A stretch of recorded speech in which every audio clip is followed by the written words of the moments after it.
el día de hoy es el Día Internacional de la Mujer y tenemos una invitada de lujo, de verdad, y es muy importante conocer sus opiniones, todo. Está con nosotros Anaí Durán, caramba, gracias por estar aquí en estudios de la Decana Radio Juliaca. Ella es catedrática de la Universidad Mayor de San Marcos, además ha estado como ministra de la como ex ministra de la Mujer y muy importante, de verdad. Anaí, ¿qué tal? Muy buenos días, gracias por estar con nosotros, gracias por llegar a las tierras gélidas altipampinas de Puno. Bueno, muchas gracias, buenos días. Efectivamente, este 8 de marzo era importante estar donde está ahorita el epicentro de la lucha por la democracia, por un Perú más justo, y creo que para mí más bien es el honor que me reciban aquí en Juliaca y la invitación que me ha hecho la Universidad de Juliaca para el evento que tenemos a las 10 de por el Día de la Mujer.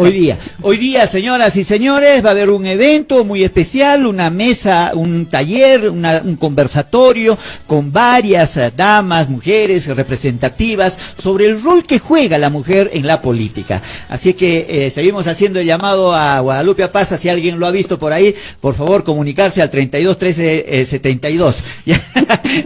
Muy bien, ahorita viene. Anaí, primero, a ver, el momento que estamos viviendo, ha escuchado usted al general de brigada, Manuel Alarcón Helera. Él es el encargado de todas estas operaciones que se están desarrollando en nuestra región de Puno. ¿Qué opinión le merece? Sí, bueno, yo creo que en primer lugar hay que reconocer que estamos viviendo un momento de tensión histórica en el Perú, ¿no? Hay una élite, unos grupos de poder que quieren recuperar todo el control del Estado, ¿no? Sintieron que lo perdieron por 16 meses durante el gobierno de Castillo y ahora han venido con todo a recuperarlo, ¿no? Por eso no se quiere ir Dina, no se quiere ir el Congreso, están metiendo bala y están como sea para quedarse, y creo que lo que no esperaban más bien aquí ha sido la resistencia que ha mostrado el pueblo peruano y en particular el pueblo del sur andino y en particular el pueblo puneño. Ajá. Yo creo que eso es algo que hay que rescatar, hay que resaltar, porque efectivamente estamos viviendo un momento histórico donde estamos disputando un nuevo sentido de nación. Están los pueblos aymaras, quechuas, están haciendo sentir su voz. Lo vemos en Lima. En Lima nos hemos dado cuenta que había un Perú, o bueno, se han dado cuenta los que no lo sabían, que había un Perú excluido, informal, precarizado, que no estaba siendo tomado en cuenta y que hoy ha salido con una voz política muy clara a decir: queremos una democracia que nos incluya. A esta democracia ya no es democracia, queremos una nueva constitución, y creo que eso es fundamental, ¿no? Y claro, la respuesta del Ejecutivo ha sido más bien reprimir, criminalizar, decirnos terroristas a todos, mandar el ejército. Un conflicto político no puede resolverse con fuerzas policiales y militares. Un Estado tiene dos funciones básicas, ¿no? De generar consenso en primer lugar, y en segundo lugar, pues generar orden. No puede imponer el orden al consenso. Esta señora no ha generado consenso en estos 3 meses, no ha generado diálogo. Entonces una crisis política, resolverla policial y militarmente, es insostenible a la larga. Se está enfrentando entre peruanos y eso es muy grave, ¿no? Y alguien tiene que asumir la responsabilidad. Ella no quiere asumir la responsabilidad de estas muertes, el ministro de Defensa tampoco, el premier tampoco. Entonces, que las cosas se mandan solas. Yo creo que es muy grave esta situación y reitero, ¿no? Esta crisis política amerita una respuesta política. La militarización jamás va a ser el camino. Entregarle poder a los soldados para que disparen un pueblo que está desarmado. Y lo digo también con la experiencia que tenemos en Lima, ¿no? La gente no va a marchar con armas, con molotovs, no, va con su presencia. Con su presencia. Y es respondida con una inusual violencia. Generalmente, y bueno, también el general lo ha dicho, de que ellos están para restablecer el orden y defender el Estado de Derecho. Se amparan bastante en esa frase, Estado de Derecho, ¿no?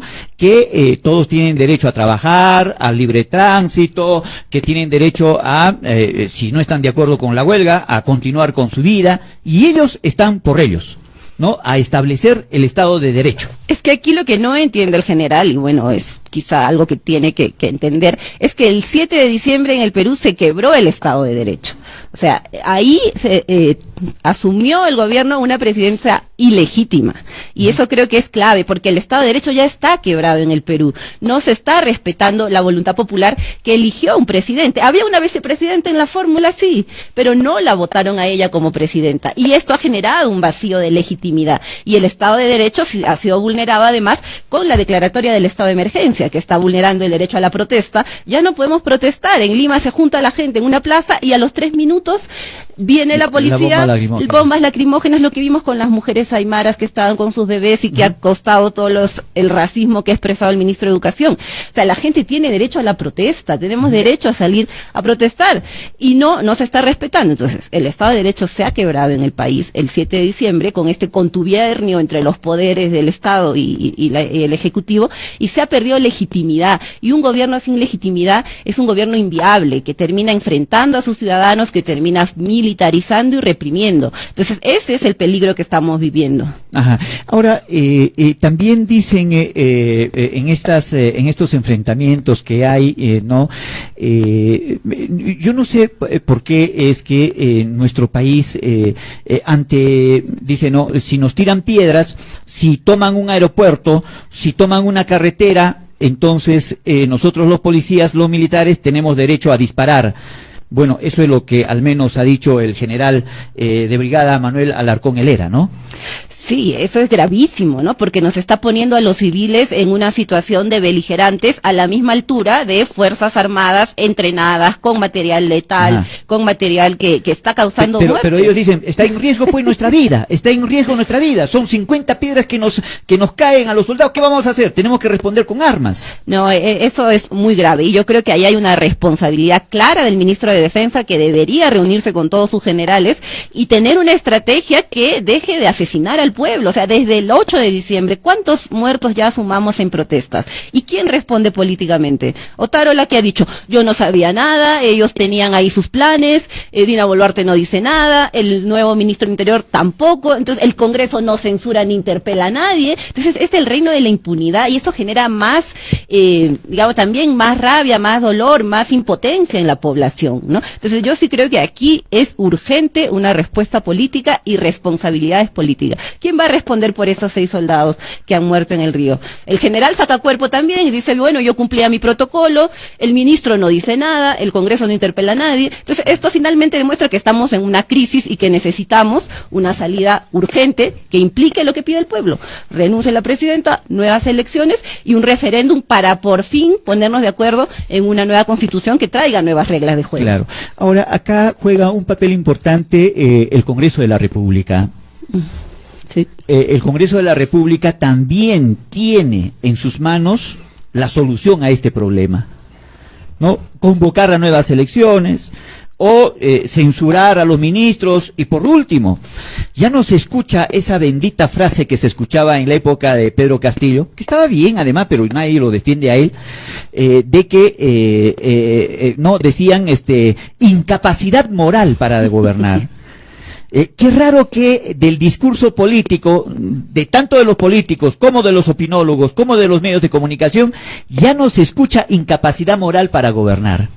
Es que no seamos ingenuos, ¿no? Yo creo que sí hubo desde el comienzo ahí todo un operativo también para boicotear sistemáticamente el gobierno, más allá de los aciertos o desaciertos del mismo Castillo y sus ministros, sí había esa decisión, ¿no? Sacamos a sus ministros, sacamos al presidente y no paramos en eso. Y medios de comunicación y las bancadas que hoy están gobernando con Dina Boluarte estaban en esa línea. Hoy, ¿qué quieren? Hoy quieren preservar el gobierno, quieren que Dina no se caiga, quieren que ellos no se vayan, quieren terminar su mandato, quieren cobrar todas sus gollerías, como han dicho, tienen derecho a viajar a donde sea, tienen derecho a hacer todo lo que quieran, y no se quieren ir, y es lamentable porque ahí coinciden todas las bancadas, ¿no? Creo que si hubiera congresistas que dijeran, estamos del lado del pueblo, dejarían de ir a ese congreso, no sé, habría algún gesto que dijera a la gente que esto ya no va más, ¿no? Es muy chocante ver cómo ellos siguen en una aparente normalidad, cuando el pueblo aquí en Puno, en Cusco, en distintas regiones sigue reclamando que haya una salida. Y lo dicen también las encuestas, porque ya, digamos, no solamente es la gente en la calle, hay un sentir nacional de que estamos en una situación con un gobierno ilegítimo. Y efectivamente, el Congreso pudo haber agendado un adelanto de elecciones para el 2023. ¿Y qué hizo? Lo pateó. para el 2024. ¿Y qué va a ser el 2024? Va a decir el 2025. Y el 2025, bueno, ya nos quedamos hasta el 2026. Entonces no hay una voluntad política y no están de espaldas a la población. Ajá. Este es un problema político-social, ¿verdad? Sí, por supuesto. Entonces, la respuesta militar policial no lo va a solucionar.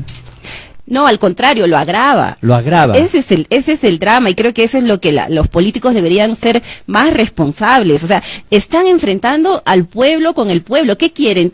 ¿Cómo quieren que termine esta situación? O sea, yo sí creo que es absolutamente irresponsable y peligroso que se siga la estrategia de criminalización y de represión, que no ha funcionado. O sea, si hubiera funcionado, pues ya no habría protestas, pero sigue habiendo. Ayer en Lima había una protesta por los 3 meses de gobierno de Dina Boluarte contra ese gobierno.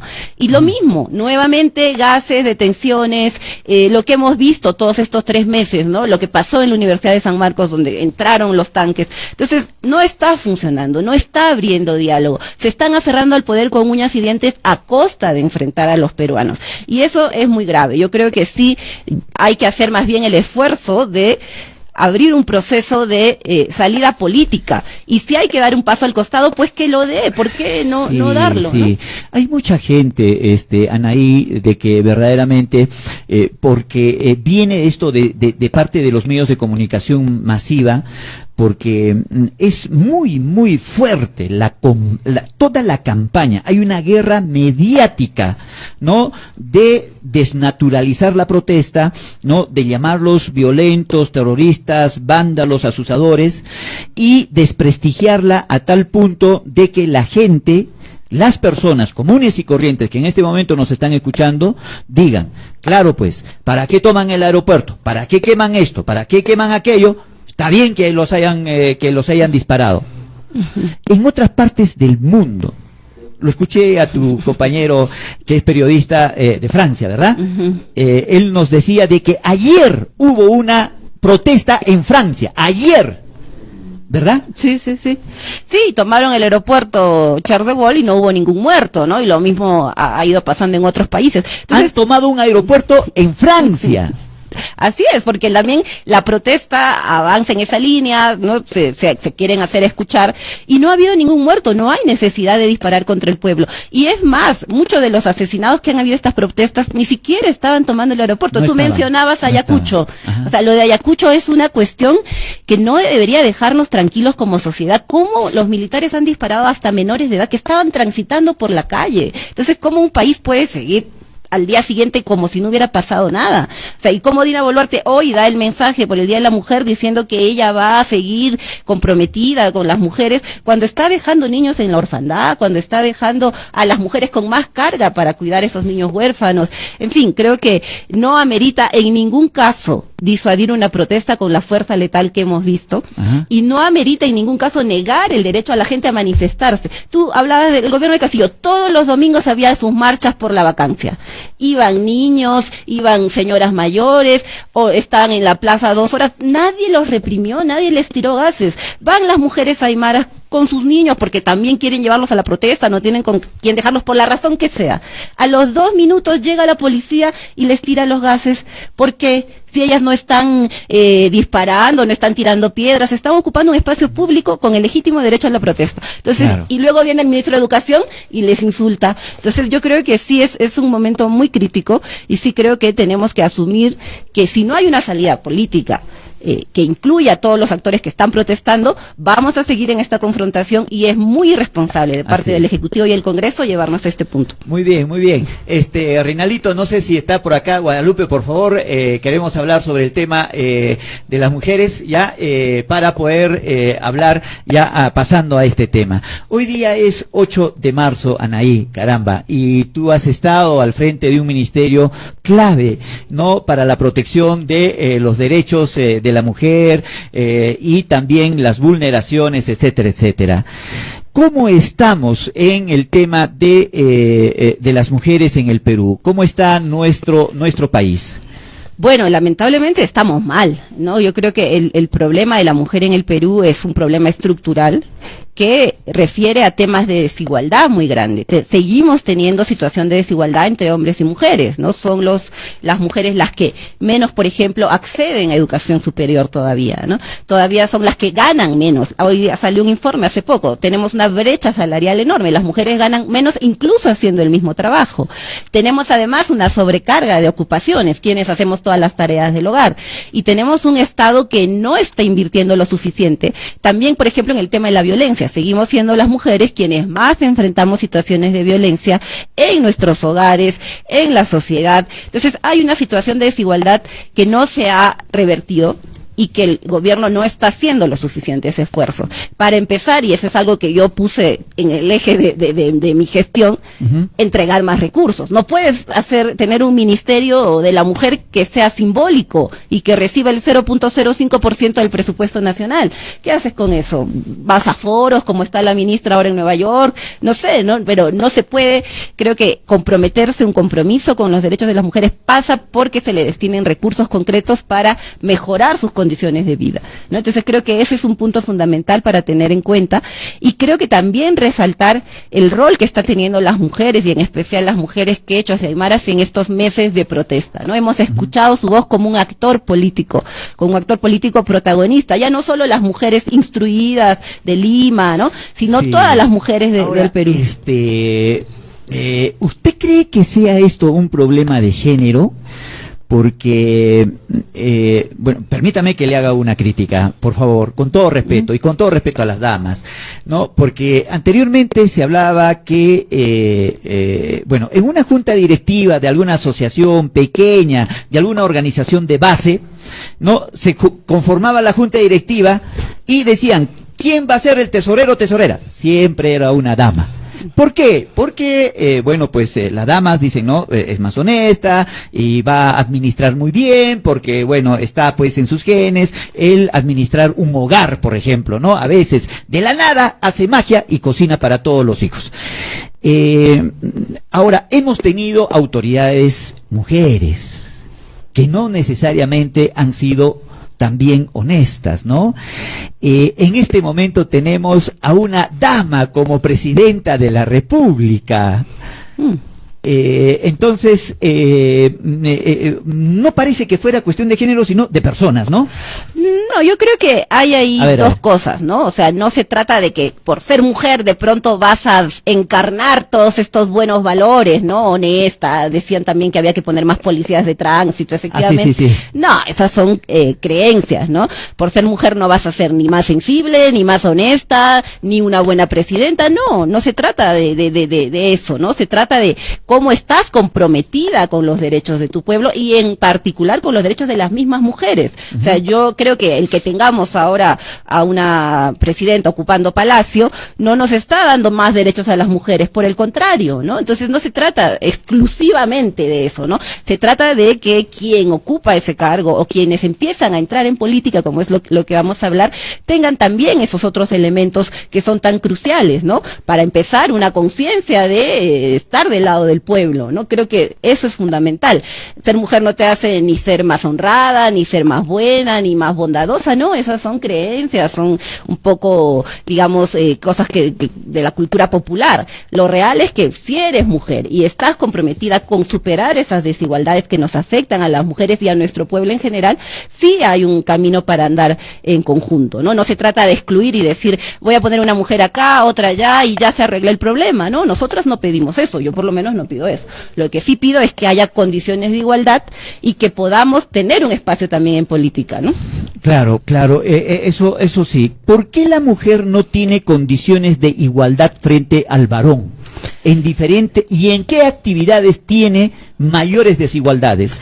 Yo creo que esa es la pregunta clave, ¿no? Exacto. Porque una mujer que tiene buenos recursos económicos, que viene de una familia acomodada, tiene casi las mismas condiciones o más incluso que muchos varones que, por ejemplo, están en una comunidad de Juli, ¿no? Entonces, no se trata solamente de eso, ¿no? Yo creo que hay condiciones que generan desigualdad que se retroalimentan con las desigualdades de género. Entonces, una niña, por ejemplo, que está en una comunidad aymara, va a tener muchas menos posibilidades de llegar a ser una profesional o de llegar a ocupar un cargo público. Entonces sí hay desigualdades que tienen que ver con la situación económica, con quienes nos hacemos cargo de la casa. Entonces, si yo quisiera como joven ir a la universidad o ir a una academia o ir a hacer política, a buscar, a militar, etcétera, pero tengo que cuidar a mis hermanitos o tengo que cuidar a mi papá, a mis abuelos, entonces voy a tener menos tiempo para eso, ¿no? Entonces ahí también entra el Estado para generar esas condiciones que nos liberen a las mujeres de tareas que hemos asumido con mucho amor, pero también dejando de hacer otras cosas, ¿no? Entonces sí creo que hay desigualdades que pasan por la situación económica, porque tengamos las mismas oportunidades para participar en las actividades que queremos. Una discusión que yo, por ejemplo, tuve con la ministra de Inclusión de ese tiempo, hoy presidenta, es que había que darle más condiciones a las mujeres. Hay un programa que se llama Cuna Más, que no llega ni al 2%. ¿Y qué hizo la ministra de Inclusión? Nada. Ahora es presidenta. Entonces, no se cambia esa política de focalizar, de agarrar 4 familias y ya. No, tiene que haber una política nacional de guarderías, por ejemplo. Si las mujeres tenemos dónde dejar a nuestros hijos, vamos, y seguros, vamos a poder ir a trabajar, vamos a poder estudiar, incluso vamos a poder hacer política más tranquilas. Pero no, como nosotros somos las que tenemos que velar, históricamente por eso estamos pendientes. Entonces, eso también creo que es algo que debemos repensar este 8 de marzo, ¿no? Claro. Entonces, es un poco la naturaleza de madre, ¿no? Que es una naturaleza tan sublime, bendita, ¿no? Que tienen ustedes, que es lo que de alguna manera no les, bueno, no sé si es impedirles, pero hay prioridades pues para la mamá, ¿no? Exacto. Y o sea, si no es hay la prioridad, pues, ¿no? La prioridad es el hijo, el embarazo, ¿no? La crianza. Esa es la prioridad, ¿no? O sea, es la, digamos, la tarea que hay que asumir, y sobre todo porque no hay otras condiciones que lo asuman. Yo soy mamá y tengo dónde dejar a mi hija y estar tranquila, pues voy a poder hacer otra, y eso no significa otras cosas. Y el Estado tiene ahí una tarea central, ¿no? Nosotros por eso te hablaba de las guarderías. En Perú es el país de América Latina con menos guarderías por habitante. Caramba. O sea, aquí en Juliaca, ¿qué hace una mujer que quiere ir a trabajar o quiere ir a la universidad y no tiene dónde dejar a sus hijos? Exacto. Los encarga con la abuelita, con otras mujeres, y al final la carga sigue reproduciéndose. ¿Y el Estado qué hace? Nada. ¿Dónde se va la plata, como decía, de los programas como Cunamás?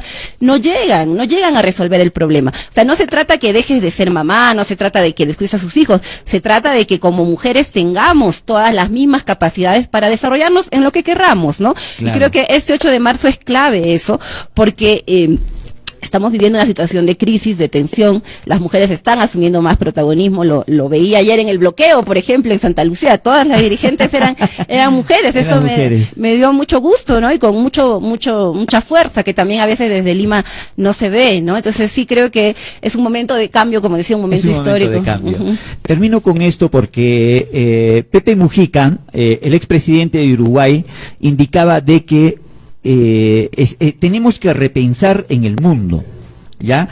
El primate, el ser humano, la primera cara que ve, el primer alimento que recibe, la primera enseñanza que recibe, es de la madre. Entonces deberíamos de mirar hacia las mujeres, sobre todo mamás, ¿no? Porque de ellas depende, ¿no? En los inicios de un ser humano, en los primeros días de un ser humano, cómo se va a conducir. Claro, eso es muy... Porque es la primera maestra. Exacto, y por lo tanto tiene que tener condiciones para hacerlo, ¿no? No podemos tener, por ejemplo, una maternidad empobrecida, encarecida, ¿no? Donde siempre tengamos que estar resolviendo todo, ¿no? O sea, tampoco se trata de ser aquí, como dicen, las supermadres, las superhéroes, ¿no? Se trata de que las mujeres tengamos también la capacidad de desarrollarnos en todos los planos. Efectivamente, la maternidad es un plano importante, y qué mejor si es una maternidad deseada, ¿no? Si evitamos situaciones de embarazo adolescente, por ejemplo, claro, que finalmente terminan reproduciendo situaciones de pobreza, de inmadurez, de violencia, ¿no? Y por eso es tan importante una vida libre de violencia, que no haya situaciones de violencia en la familia. Todavía seguimos siendo un país con una tasa de feminicidios muy alta, y eso pasa por una educación también en la casa y en la escuela. Empoderamiento económico de la mujer. Exacto. Porque la dependencia económica generalmente le trae violencia. Exacto, ese es un programa, por ejemplo, que empezamos en el ministerio, que ojalá se retome algún día, el programa Mujer Emprendedora,